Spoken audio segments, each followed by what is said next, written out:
todas las clases, todos los tipos de materiales. Bien. Ay, perdón, no les he compartido. Ahí les comparto.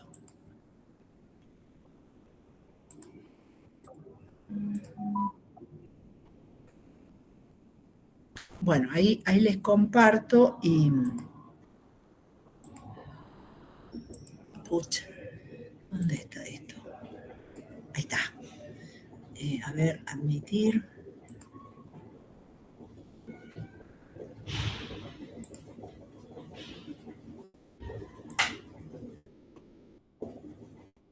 Acá, admitir. Bueno, ¿estamos ahí? ¿Preguntas de esto?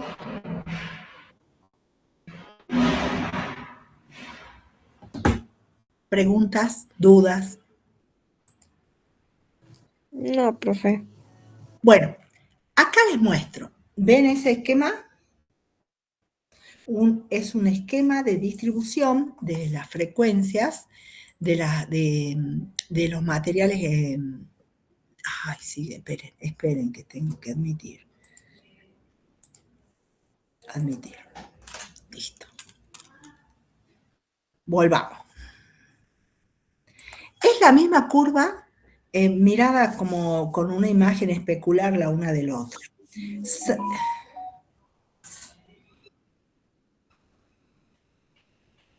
El gráfico de la derecha, fíjense, está expresado en milímetros y el de la izquierda en phi, en número, en la escala sedimentológica internacional, en phi. Fíjense, o sea, son los mismos materiales. Miremos, y esta curva es muy típica de los ríos montañosos como los nuestros. Fíjense, acá tenemos los valores más pequeños. Esto es una curva acumulada, ¿no? De frecuencias. Acá tengo los valores más pequeños y acá los más grandes. Es lo que se denomina una curva en S. Y míralos, el mayor valor es 1,20 milímetros que corresponden a arenas. Admitir. Bien. ¿Estamos hasta ahí? Del lado de la izquierda es la misma expresión, pero en número phi. Fíjense, menos 1 corresponde a las arenas y estos valores pequeñitos a las arcillas. Entonces es como si fuera una imagen especular más estirada, pero es prácticamente la misma representación. Esta es una frecuencia acumulada de los granos gruesos. ¿Estamos hasta ahí? Por supuesto, sí, a los sedimentos se les dan todos los valores estadísticos, toda la estadística. Y acá está la media, el desvío estándar, la asimetría, que esto es tan importante, el diámetro medio geométrico, el desvío estándar geométrico, y ahí te dice cómo calcularlo.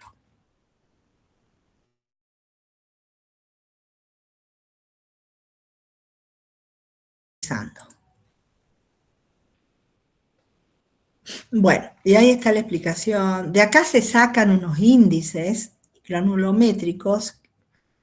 No le vamos a dar mucha bola a esto, si no es eterno, tengo que estar explicando. Son valores matemáticos, ¿ves? No quiero perder el tiempo con esto. Después lo vemos en otra consulta, lo vamos a ver. Entonces, esto es lo que nosotros hemos medido, los chicos, los grandes, hemos tomado la muestra. Les quiero explicar cómo se trabaja. Los grandes ya saben, medían las 3 dimensiones, el largo, el ancho y el espesor, y ya saben todo lo que se hacía porque lo hicieron. Usamos gráfico de redondez y esfericidad de Krummer y Kloss. Ahí está otra, pero me gusta más la otra. Y se habla también de un factor de forma para describir la redondez, ¿no? Mientras más angular, con estos valores te dice cómo interpretar el grado de redondez muy angular, etcétera, más redondeada. Y acá la descripción. Ahí se saca un índice de planidad, que ahí está la ecuación, un índice de grosor, se sacan un montón de cosas. Les cuento que algunos ingenieros lo hacen más práctico y utilizan estas escalas, diríamos, donde pasan la partícula, el grano, y ahí ya tienen la dimensión. Entonces no tienen que estar midiendo a los 350 que medimos nosotros. Son menos precisos que nosotros, pero bueno. Esta es otra que pasás la piedra por ahí y ya sacan las dimensiones. Mira, acá hay errores. Bien. ¿Cómo se trabaja con la matriz en laboratorio? Esto ya no lo tenemos porque, bueno, ya no estamos trabajando en el laboratorio de sedimentología. Se usan este sistema de set de tamices, que en la cátedra los tenemos, que tienen, a ver si está, acá está, los tamaños de tamiz Phi, que es una malla de una serie de Estados Unidos. Los tamaños que estamos usando en la cátedra son de 10, de 18, 35, 60, 120, 230 y fondo. Todo esto expresado en escala Phi.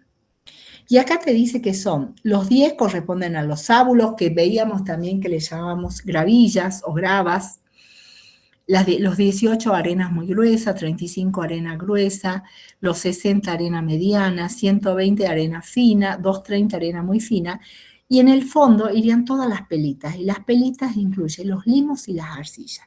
Nosotros usamos esto con el sistema de los tamices, y lo único que no separamos son limos y arcillas. Hay varios métodos.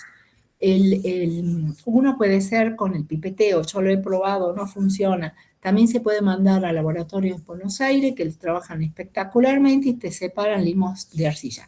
En el caso nuestro a veces no necesitamos hacerlo, así que nos conformamos con la escala esta de los tamices. Y lo que se utiliza puede ser una ROTAP o puede ser una zarandeadora que se denomina vibrador, donde se pone todos los tamices. Esta es una ROTAP, la que está acá, estos son tamices muy viejos, son todos de bronce, y esto lo mueven durante 15 minutos y después se sacan las muestras y se pesan, que son retenidas en cada malla, y se hace el pesado. Esto es lo que van a hacer ustedes en laboratorio con las muestras que trajeron, no sé ni dónde fue a parar, esa muestra de lo que trajeron del río Vaqueros. ¿Y cómo se trabaja con esto? Entonces yo voy a tener las guijas o sábulos o todo esto, ahí están los tamaños, es otra escala esta. Ahí les puse varias, creo que los voy a marear, tendría que poner solo la que necesitamos. Hay varias escalas de clasificación, la que estamos usando nosotros es esa de la escala sedimentológica y vamos a esto. Esto es lo que más me gusta. Nosotros tenemos que construir curvas granulométricas, que generalmente lo que nos interesa construir son las curvas granulométricas de los materiales finos. ¿Y por qué nos interesan construir esto? Porque necesitamos los valores que vamos a obtener de esa curva granulométrica para el diseño de las obras. Y también para cálculos sobre todo diseño de obra, y también para el cálculo dependiente de compensación con la fórmula de García-Nájera. En cada lugar que yo tengo que establecer una estructura gavionada, un sistema de dique gavionado, necesito hacer el estudio sedimentológico y sobre todo el material fino, porque esa obra, esa estructura gavionada va a estar sujeta en la solera del cauce, en el cauce. Yo voy a tener que cavar y voy a tener que introducir por lo menos un módulo gavionado para que eso tenga fuerza y cimentación, y por arriba de la solera voy a continuar. Ya vamos a hablar en un ratito de las obras. Pero necesito saber qué pasa con los materiales finos porque la obra va a estar sobre solera, y eso significa que en la solera yo tengo mucho material fino que cumple un rol más importante, porque si el río pasa por ese lugar y toma los materiales finos de la solera y se los lleva, la obra que yo voy a tener puede desmoronarse, puede colapsar.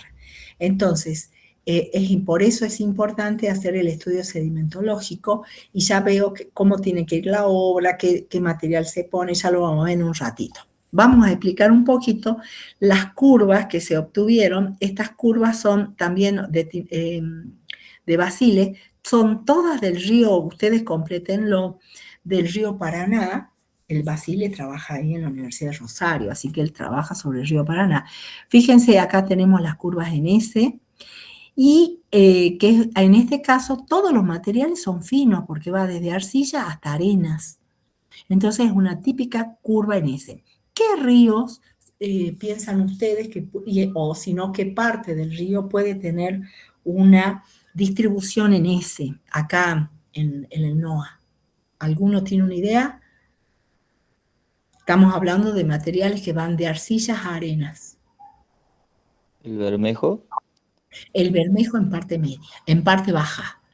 El Juramento en parte baja. Todos los ríos en cuenca baja, antes de ingresar a otro sistema más importante, va a tener materiales finos. Pero, ¿por qué? Porque todo el material grueso lo ha dejado en la cuenca que aportaba al Bermejo. Recuerden que, por ejemplo, el Bermejo está formado por una serie de ríos que conforman esa gran cuenca y por lo tanto todos los materiales grandes han quedado en el iruya, el pescado, todo eso en las propias cuencas. Por eso Gravilovic aplica también su metodología cuando habla del material retenido en la cuenca. Y entonces, y lo que se sigue transportando son los materiales finos por suspensión que salen de la cuenca y son los que llegan, por ejemplo, a cuenca baja del Bermejo. El Pilcomayo en cuenca baja también es todo material arenoso y hasta limos y arcillas, pero mucha arena. Entonces, porque los materiales grandes han sido retenidos. Por ejemplo, también tenemos puestas acá otras curvas. Acá esto es una gráfica unimodal. Es una sola moda. Recuerden que la moda es el número que se repite más frecuentemente. En este caso de materiales arenosos, por eso se habla de curva en S. Pero también tenemos lechos unimodales como estos, los G, que son estos, ¿ves? Que se estira, pero en este caso ya son de materiales más grandes, ya de gravas, ¿ves?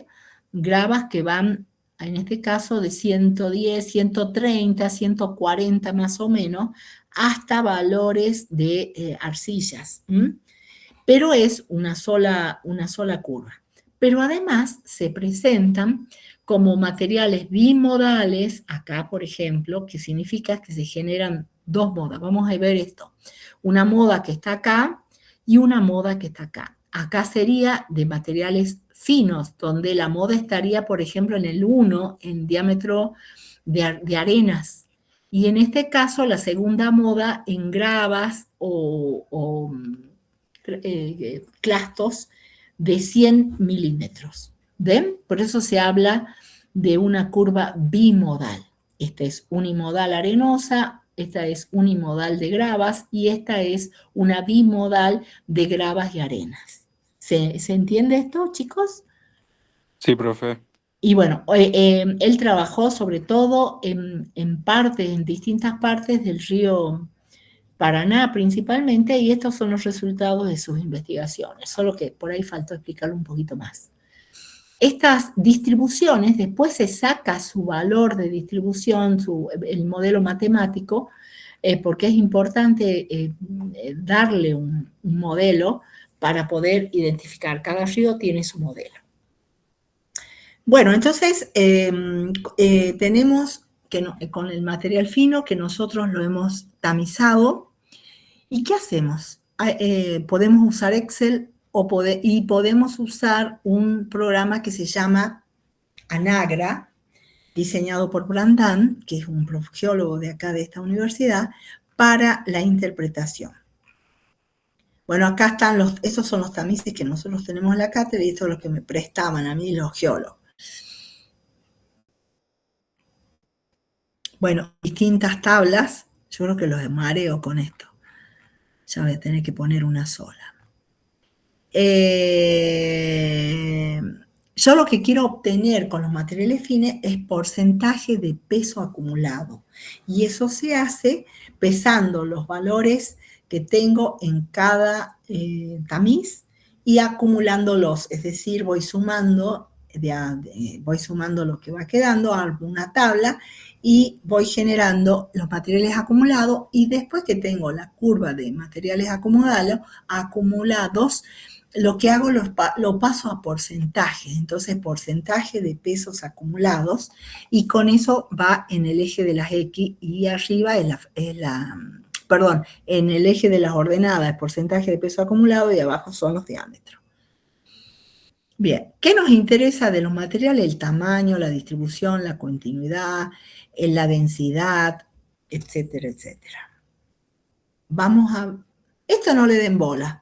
Esto se llama el ángulo de reposo, que cuando uno está en un río puede sacar el ángulo donde los materiales espontáneamente quedan establecidos, y eso es un valor que utilizan mucho los ingenieros civiles para el diseño de obra. Pero nosotros no hacemos esas cosas, de que se los muestro por si tienen que trabajar en equipos con ingenieros civiles y les piden que determinen el ángulo de reposo. Ustedes ya lo saben cómo hacer. Es decir, veo material acumulado naturalmente en el río y mido el ángulo, ese se denomina ángulo de reposo. Bien, la ley de Stokes, que habla de la que considera la velocidad de asentamiento de la partícula en el agua en reposo. Y no estoy dando lo que tengo que dar. No lo tengo acá. A ver, yo se los explico, y se puede procesar todo esto en un Excel de tal manera de armar histogramas de frecuencias para determinar lo que se hace, se separa por rangos de tamaños de materiales para poder ver cuáles son los que más prevalecen, cuál es la moda, cuál es lo que le llaman la admixtura proximal, y ese tipo de cosas en un histograma de frecuencia.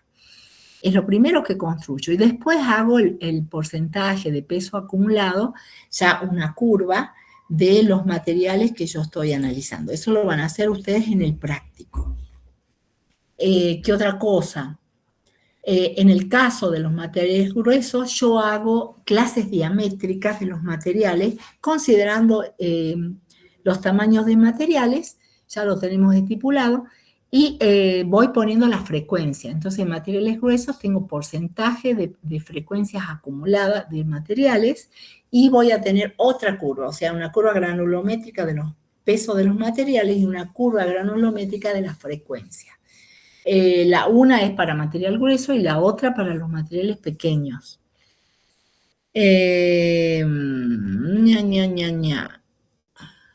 Bueno. Esto para cuando rindan el final.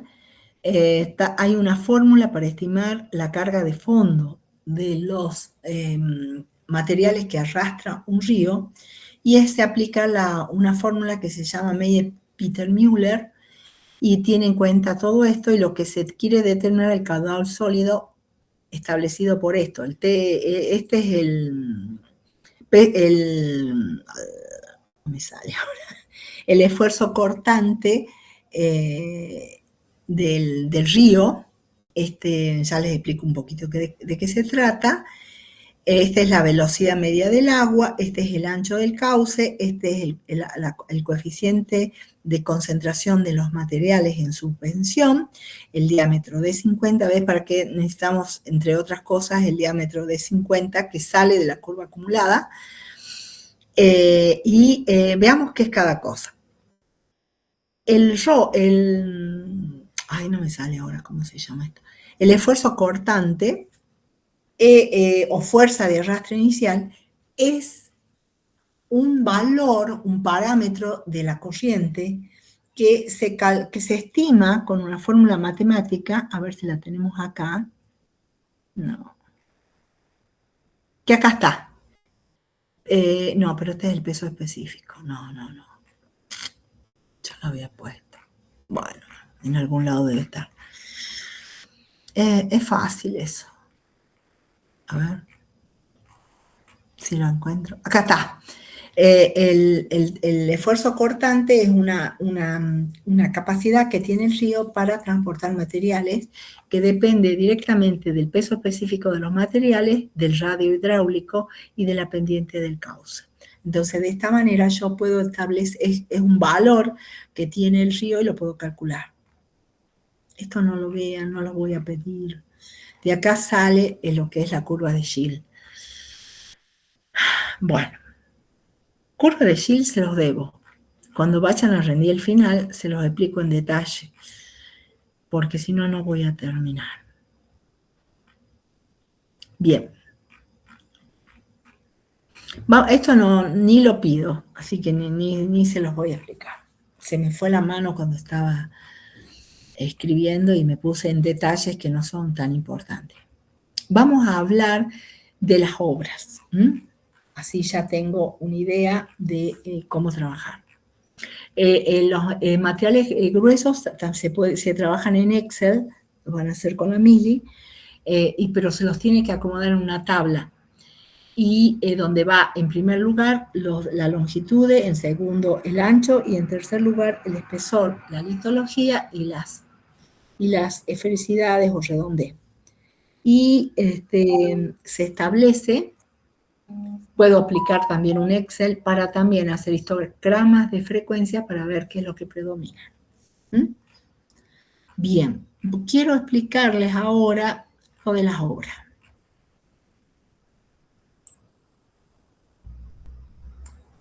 Obras estructurales, eso debe estar. Esto ya vimos. Acá estoy, ya estoy. Esta parte más linda de la materia.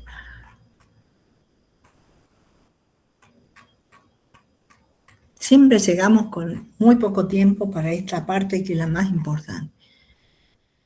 Bien. Nosotros podemos hacer obras de estructuras gavionadas o estructuras de mampostería hidráulica. Siempre hasta 3 metros de altura, pero el diseño podemos diseñar hasta 20, 30 metros sin ningún drama. Pero para llevarlo a cabo solo hasta 3, pero podemos trabajar con un civil y poder construir todo. Vamos a explicar un poquito qué son las obras, de qué se trata, pero esto no van solas, hay que acompañarlos de restauración ecológica, obras de bioingeniería, porque tiene que estar la vegetación ayudando a sostener y a controlar los materiales que lleva un río. Bueno, hoy no termino más, a ver por ahí. Quiero empezar del principio.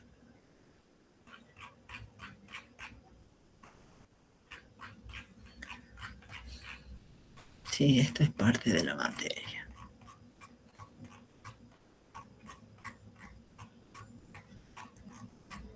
Bueno, si yo voy a hacer obras de mampostería como este gran dique construido, va a tener que tener unas aberturas, que son estas, para permitir el paso de agua. Estas estructuras se utilizan principalmente, tanto gavionadas como no, como mampostería, para retener sedimentos aguas arriba y que esos sedimentos no lleguen a cuenca bajo media. Es decir, retienen sedimentos, pero el agua la dejan pasar. Y en el caso de la mampostería gavionada hay que ponerle una serie, eso se denomina mechinales. Son como unas ventanitas. Los mechinales son unas ventanitas por donde pasa el agua y el material es retenido aguas arriba por el dique, el dique propiamente dicho, o el azud, también le llaman azud.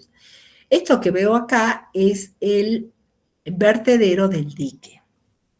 Y acá una particularidad, tiene por un lado los mechinales grandes, como grandes ventanas, y acá hay otra serie que no lo vemos porque está tapado por el agua, y además unos mechinales más pequeños, entre las que están acá, otra hilera de mechinales pequeños, para ir disipando toda esa agua que está aguas arriba.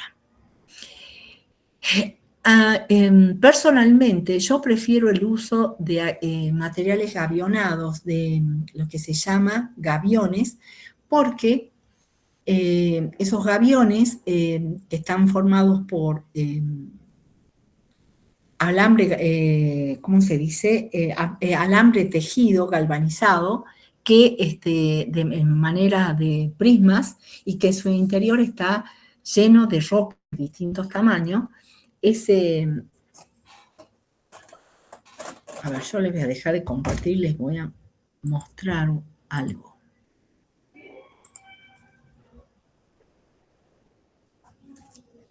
Acá, este es un pequeño gavión chiquitito, ¿ve? Que muestra cómo es el sistema del alambre galvanizado. Tiene una forma de hexagonal con una doble o triple torsión entre el alambre. Ya vamos a explicar qué función cumple. Y adentro, fíjense que tiene también una lámina de alambre que está cosido con hilo galvanizado, con alambre galvanizado. Y ahí se van acomodando las rocas de tal manera que no queden huecos. Primero se ponen las de mayor tamaño y luego las más pequeñas, de tal manera que no haya espacios sin cubrir con rocas. Van de dimensiones más pequeñas para que esa estructura sea funcional. Ese dique tiene que estar, ya se los muestro, ¿eh?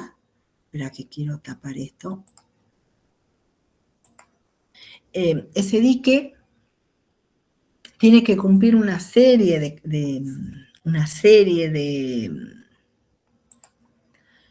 de cosas para que sea funcional.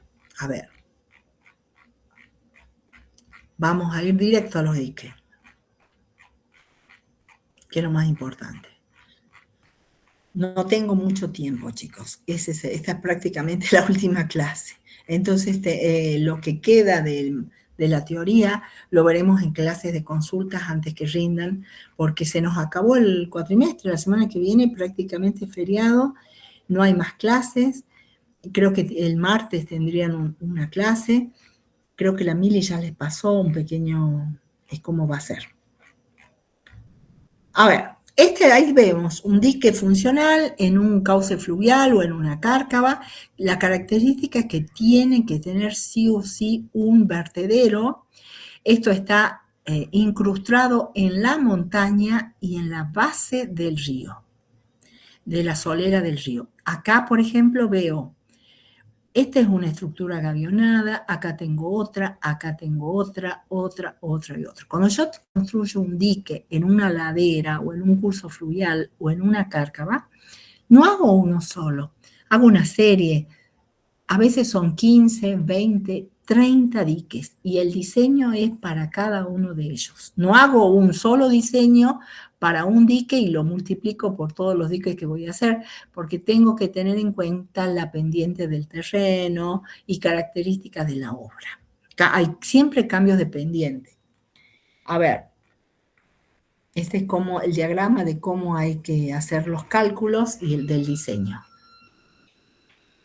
Bueno, dijimos que las obras gavionadas constan de un alambre galvanizado, que significa que no se oxida con el agua, es un prisma que tiene paredes cosidas por dentro y todo esto se rellena con piedra y se vuelve a coser.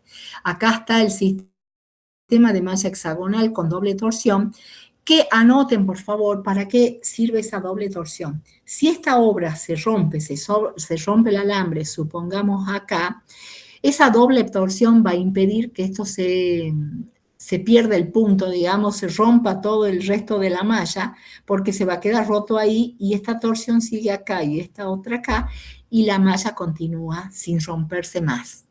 Eso es lo que, para eso sirve la doble torsión. Entonces yo debo, después de haber hecho la obra, instalado y demás, hacer un monitoreo para ver cómo está funcionando y reparar la estructura de la malla, si estuviera rota, mejorarla y demás, porque siempre es como una prueba y error. Yo voy haciendo la obra, la instalo y voy mejorando los errores que puede llegar a encontrar. Es decir, que no se hace una obra, la hago y me mando a mudar y se terminó, sino que tiene que haber un monitoreo para ver cómo funciona. Las mallas pueden venir de esta manera, como un rollo de tela, o directamente lo puedo comprar en el mercado ya como estructura gavionada de distintos tamaños.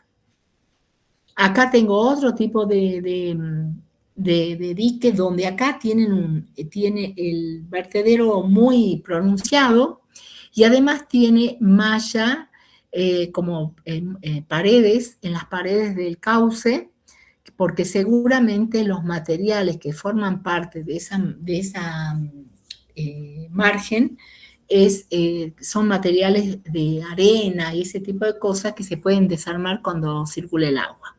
Entonces tengo que revestir con colchonetas de alambre galvanizado en las márgenes, como una obra longitudinal.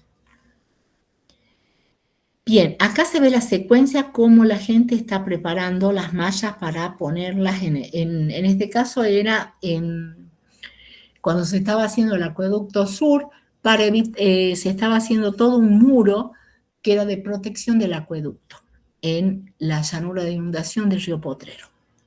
Y tuve la suerte de estar allí cuando lo estaban haciendo. Ve, ahí están los diques gavionados, a que se ponen, ya cuando se instalen en el lugar, con tablas para evitar que pierda la forma esa de prisma, y después con una máquina van acomodando las piedras más grandes. Acá, por ejemplo, esto es son la instalación de colchonetas. Venía el muro por un lado y por otro lado toda una serie de colchonetas para proteger ese acueducto. Yo debería volver a ver si funcionó o no todo lo que invirtieron.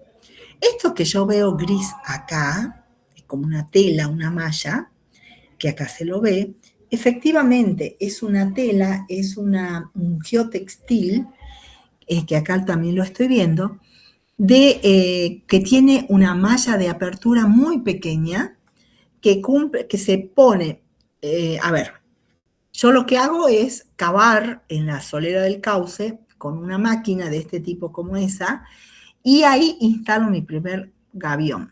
Con un gavión que haga o un gavión y medio está bien como fundamento de la obra. Luego tengo que poner esta malla de geotextil con una apertura de malla muy chiquita, y luego pongo ya el módulo que corresponde a la parte que está elevada sobre la solera, el dique propiamente dicho. Lo otro está enterrado. Y acá arriba de ese módulo va a ir otro módulo hasta la altura que yo requiera. Esta malla, y anótenlo por favor, cuál es la función de esa malla, es la de retener los materiales de la solera, los materiales finos de la solera, porque cuando pasa el agua en la crecida se lleva todo. Y entonces una de las cosas que se va a llevar son los materiales finos de la solera. Y entonces la obra estructural que va por arriba de esto a nivel de solera va a colapsar. Con la incorporación de este geotextil entre la solera y la parte aérea de la obra, yo me garantizo de que no va a ser colapsada la obra, sí o sí lo tengo que hacer. Y a veces también, si es un muro, lo tengo que poner en la pared longitudinal que está lindando contra una roca o un talud de la carretera. Por la misma función. Entonces, cuando circula el agua por arriba de ese dique, va a pasar el agua porque está todo, es como una esponja que permite el paso del agua y va a retener los materiales finos de la solera.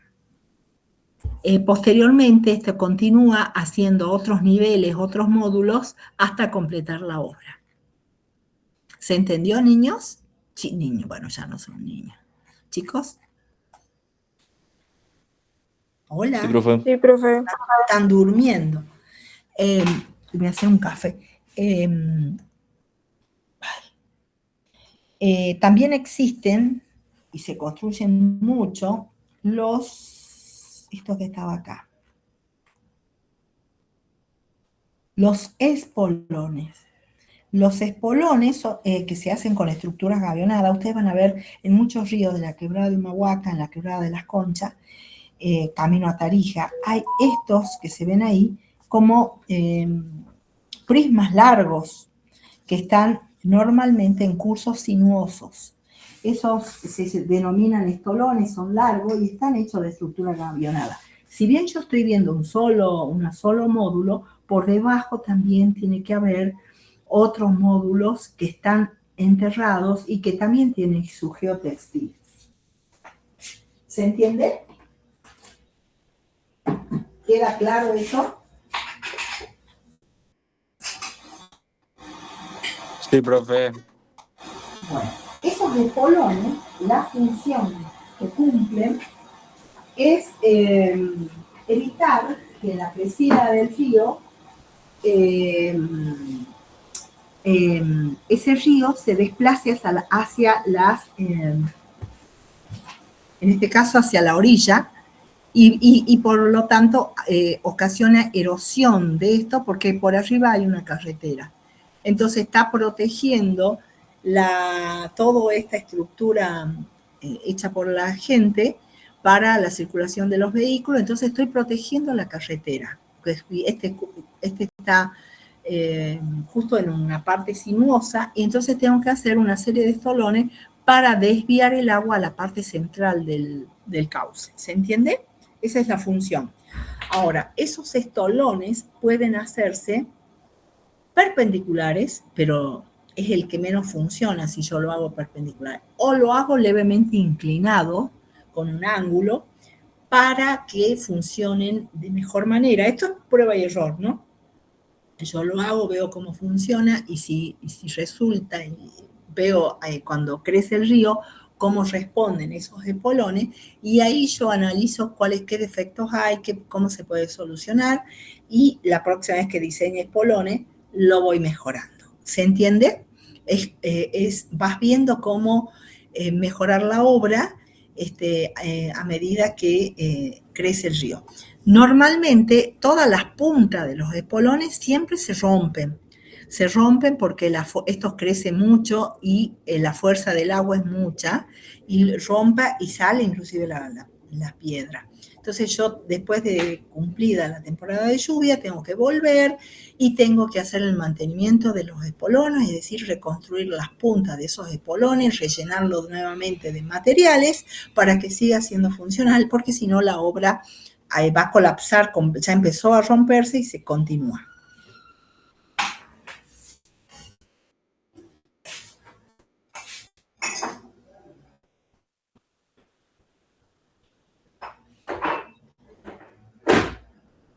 Uy, ¿dónde quedó el edulcorante? Oh.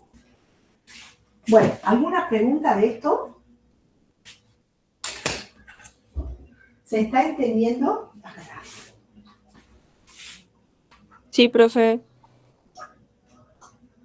Muy bien. Yo lamento que lo veamos tan a la corrida, tan acelerada, pero bueno, se me acabó el cuatrimestre. Prácticamente tenemos muy pocas clases, se termina todo. Con respecto al viaje, aprovecho la oportunidad para decirles que va a pasar para julio, para después que terminen el segundo parcial y demás, porque bueno, ahí tiene que recibirse nuestra la mili, tengo un montón de compromisos que ya tiene la cátedra, y además,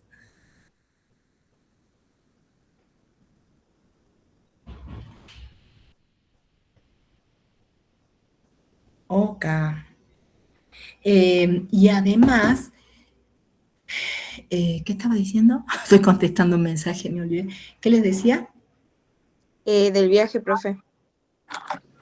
Y además porque hay problemas con los colectivos, hubo problemas se pasaron varios viajes y entonces están poco disponibles ahora, ustedes están llenos de parciales, recuperatorios, etcétera. Entonces lo hacemos cuando finalice junio, los primeros días. Ya lo va a organizar bien la mili, van a ser 2 días y ya vemos bien todo para que va a ser más provechoso porque ya van a tener el segundo parcial adentro. Bueno, profe. Y todo esto nos vamos a hartar de ver, todo lo que venimos hablando lo vamos a hartar de ver en el viaje y no van a quedar ninguna duda al respecto. Bueno, acá vemos unos espolones que fíjense, las márgenes también se protegen con colchonetas. Esto ocurre, y anoten por ahí en algún lado, cuando los materiales que forman parte de esos cauces son todos materiales finos. Significa que con el paso del agua, el agua se lleva los materiales finos. Entonces hay que proteger la instalación de los espolones poniendo esas colchonetas. Las colchonetas, al igual que los diques, tienen la parte que es visible por arriba de la solera, pero además tienen la geomembrana y debajo tiene otro módulo de colchoneta, porque si no, no es funcional. Si eso no va enterrado, un módulo mínimo por debajo, la obra no es funcional. Que quede claro eso.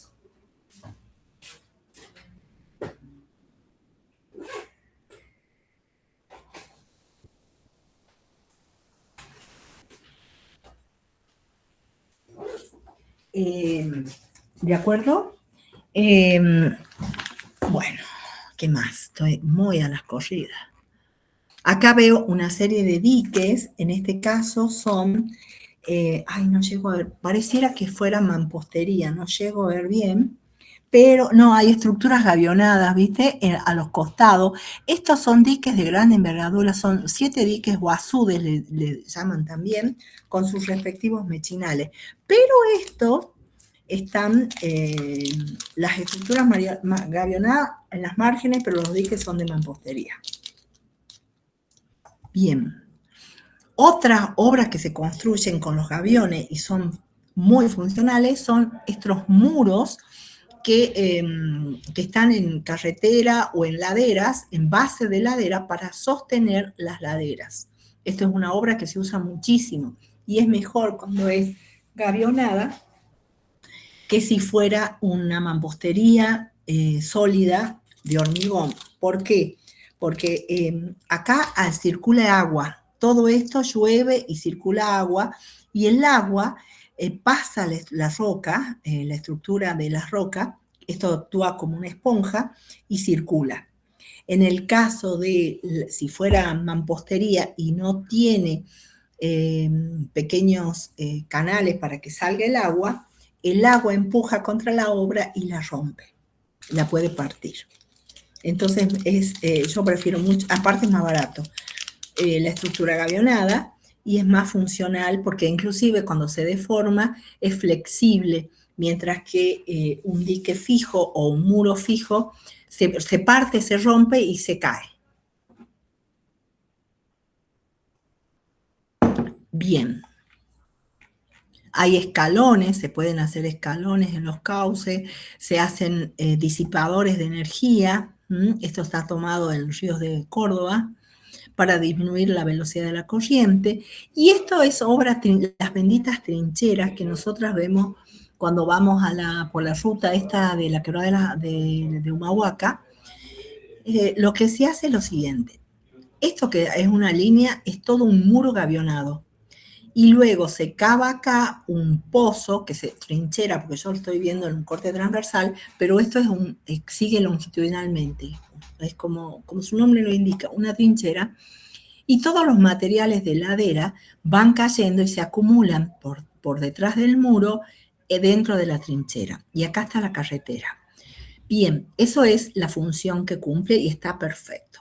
Una vez que pasa el proyecto lo que hay que hacer es limpiar la trinchera y mantenerla limpia de nuevo, porque van a continuar cayendo materiales. Y si esto se llena y no se ha limpiado, la obra se vuelve infuncional. Es más, lo primero que va a pasar, se va a romper el muro. Y va a estar en peligro la carretera. Así que donde hay trinchera, tiene que pasar una máquina limpiando. También se pueden hacer, y tengan en cuenta esto, por favor, chicos, diques estructurales en cauces fluviales con llantas, con los neumáticos en desuso, que tiene que ser del mismo tamaño nada más, de esta manera. Se ponen postes y se cava. Esto también tiene por debajo todo un cimiento, un fundamento que sostiene la obra y se ponen estos neumáticos y a veces y adentro se rellena con piedra. Entonces, de esta manera, y tiene esta forma redondeada porque esto actúa como un vertedero. Y por lo tanto, acá se ve alineado en roca aflorante del río, ¿no? Es un río que va encajonado. Entonces, la obra es tremendamente funcional y yo cumplo un fantástico porque estos neumáticos en desuso, que es basura, los estoy reutilizando. De la misma manera, los neumáticos pueden ser utilizados en muros. En vez de hacerlo de estructuras gavionadas, puedo hacer muro de neumáticos. Para sostener, esto se va a cortar en cualquier momento. Para sostener laderas. ¿Ves cómo? Ay, mira, justo hablando de esto, ahí está, esta es una ladera, allá veo todos los neumáticos, en este caso no están sostenidos por postes, están rellenos por dentro con sedimentos o con piedra, y muchas veces el agua, después, si es zona húmeda, la vegetación los coloniza y quedan espectaculares. Acá, estas paredes todas verdes divinas, es que hay una casa, parece. Este es un muro que se está construyendo de la misma manera con neumáticos.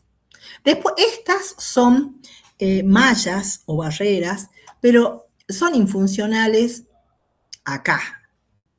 Donde las he visto que funcionan y muy bien, a ver, les comento, no tengo los gráficos a mano, pero se los comento. Si ustedes han tenido la oportunidad de viajar a Mendoza y cruzar a Chile por Mendoza, lo voy a comentar y ustedes anótenlo, por favor.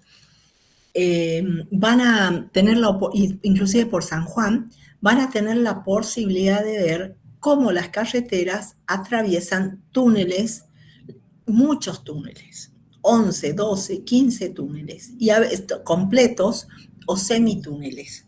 Esas obras estructurales tienen que ser construidas en cuencas de montañas, en muchos sectores donde por crecida se destruye la carretera. Entonces, o pueden haber procesos de deslizamiento que pueden afectar la carretera y por lo tanto a las personas. Lo mejor es hacer los túneles. El camino a Tarija está lleno de túneles y semitúneles, todo el camino. La ventaja es que todos los deslizamientos ocurren por arriba del túnel y abajo circulan los vehículos sin ningún drama. A la salida de los túneles se instalan este tipo de mallas sobre las rocas para sostener algún tipo de roca que se puede romper y evitar que caiga sobre los autos. Esto, en el paso que hacen por Mendoza, por el Cristo Redentor, está lleno, ustedes lo ven, y del lado chileno más todavía las obras estructurales. Yo lo he visto hasta cómo lo estaban imponiendo, ¿no? Impresionante cómo laburan y cómo es prioritario la protección de las personas. Acá, en el noroeste, que tenemos las mismas problemáticas que hay, no hay una política de hacer túneles y semitúneles. Lo que mueven son las carreteras, como este Camino Cafayate, porque se quebró en Puente Morales por la crecida de los ríos y procesos de flujo denso de una quebrada de allí. Pero ahí se tendría que haber hecho túneles o semitúneles, pero no hay una política nacional porque son muy costosos de hacer. Son lo mejor que funciona en cuanto a la protección y funcionalidad, pero muy costoso. Entonces, como que lo sacan de alternativas de obra, porque lo he visto en todos lados, y esto debería haber en Catamarca, no solo San Juan y Mendoza, Catamarca, que está lleno, La Rioja, la propia Salta, Jujuy, debería estar lleno de túneles y semitúneles. Es lo mejor para la protección. ¿Qué otra cosita? Bien. Estas barreras con todas las rocas que se caen de montaña, es poco práctico. Están, pero bueno. Esto. Otra cosa que se aplica, sobre todo en ruta, son estas mallas que son geosintéticos que se ponen en los taludes de las carreteras. Estos se ponen siempre de arriba hacia abajo y con grampas se van uniendo. Inclusive la gente esta se desliza con un, ¿cómo se llama eso? Con un arnés desde arriba y van clavando toda la malla y las van uniendo entre sí. Esto funciona y es espectacular. El único problema es que es muy costoso.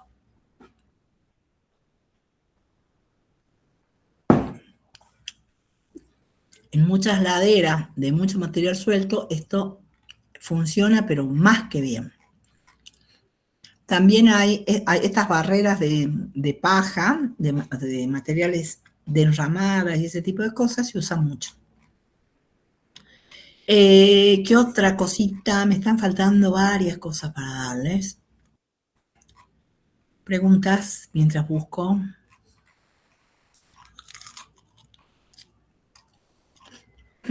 Acá, miren esto. Mar del Plata. Esto que veo acá, que se llaman escollera, es lo mismo prácticamente. No, no es lo mismo, mentira.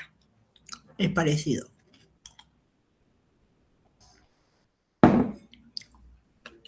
Parecido a los estolones. Pero estos pueden tener varios kilómetros, ¿no? Varios kilómetros, por lo menos 2 kilómetros.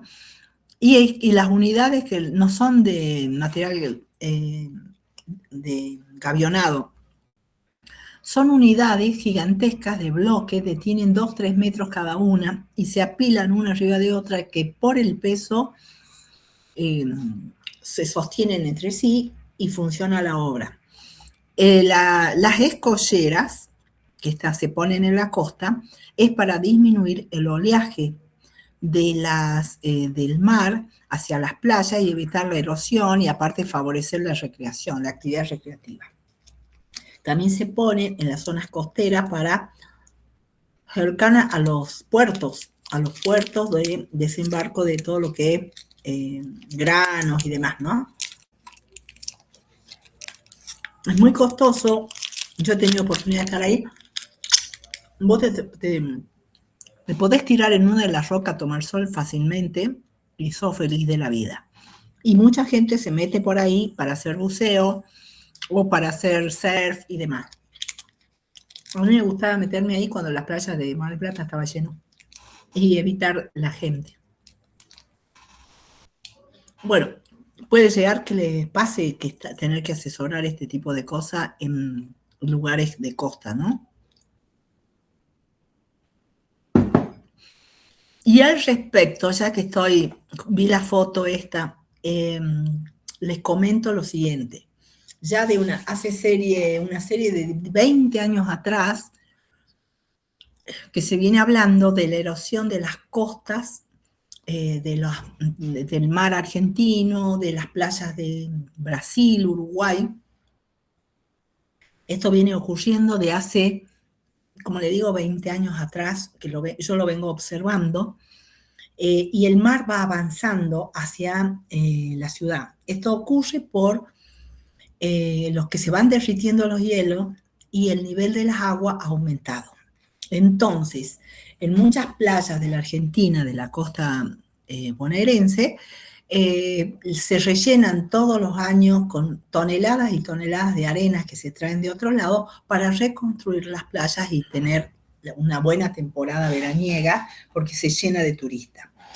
Pero la erosión, esta erosión que está ocurriendo a nivel de costas en todo el mundo, no es solo en Sudamérica, es todo el mundo, es por el aumento del nivel del mar y va a continuar. Entonces ustedes van a ver, además de la erosión, el ancho de las playas disminuye y además de eso, muchos edificios y carreteras quedan hasta desarmados ahí por la erosión y se va perdiendo.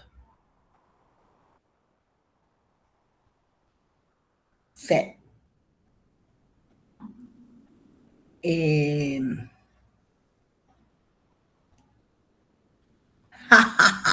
Ay, me quieren comprar los libros, yo no los vendo, los vende la editorial. ¿Se entiende esto, chicos? ¿Así sigo avanzando?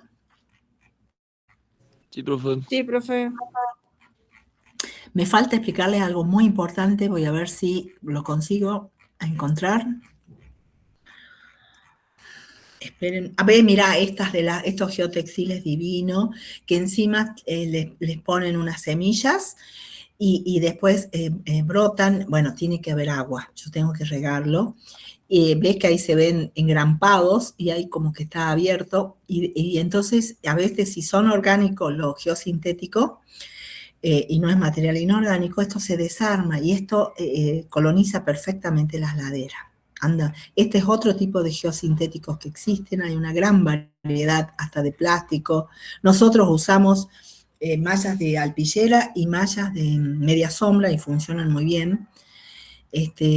Muy barato siempre lo que buscamos. Pero hay distintos materiales, estos, por ejemplo, fibra de coco, fique es otra fibra, es lo que se utiliza. Y acá estoy viendo, fíjense que además de poner la malla del geotextil, pongo además otra malla de plástico por arriba que lo sostiene y además vienen con semillas. Esas semillas, esas plantas que están allí, normalmente son plantas anuales, exóticas, que están en el primer año y después mueren y son colonizadas por otras especies nativas, así que funcionan re bien. Es algo que increíble, pero que anda espectacular. Bueno, esto es qué tipo de obras hay que poner dependiendo de qué se trata. Y estas son unas fotos divinas. Ah, las benditas bermas. Ustedes van a escuchar hablar de las bermas, sobre todo en construcción de carretera. Cuando viene, para hacer carretera se dinamita la montaña, porque por ahí va a pasar la carretera, y entonces queda lo que se denomina los taludes. Y esos taludes tienen mucha pendiente. Entonces lo que se hace, la berma es esto, de acá para abajo. Se rompe el talud a la mitad y se hace otro nivel de talud, otra berma. Cada una de ellas se denomina berma. Y a veces se pone geotextil en cada berma. Ay, estos celulares que no paran.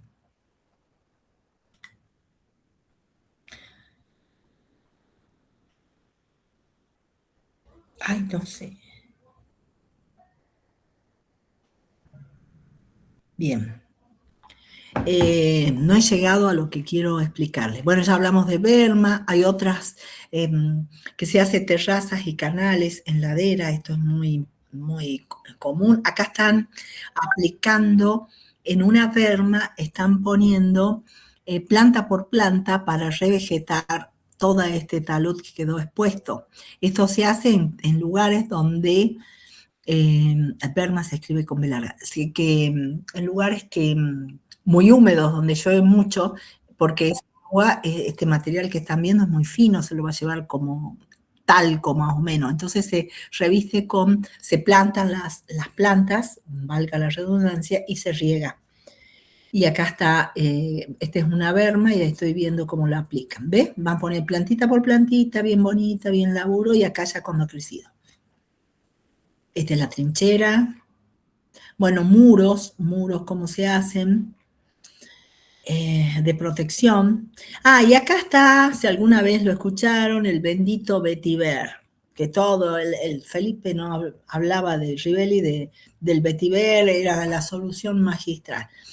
Vetiver es una planta tipo poacia, que no es de acá, que tiene un desarrollo de raíz impresionante. Acá lo están haciendo en un talud de Colombia, pero Colombia te llueve más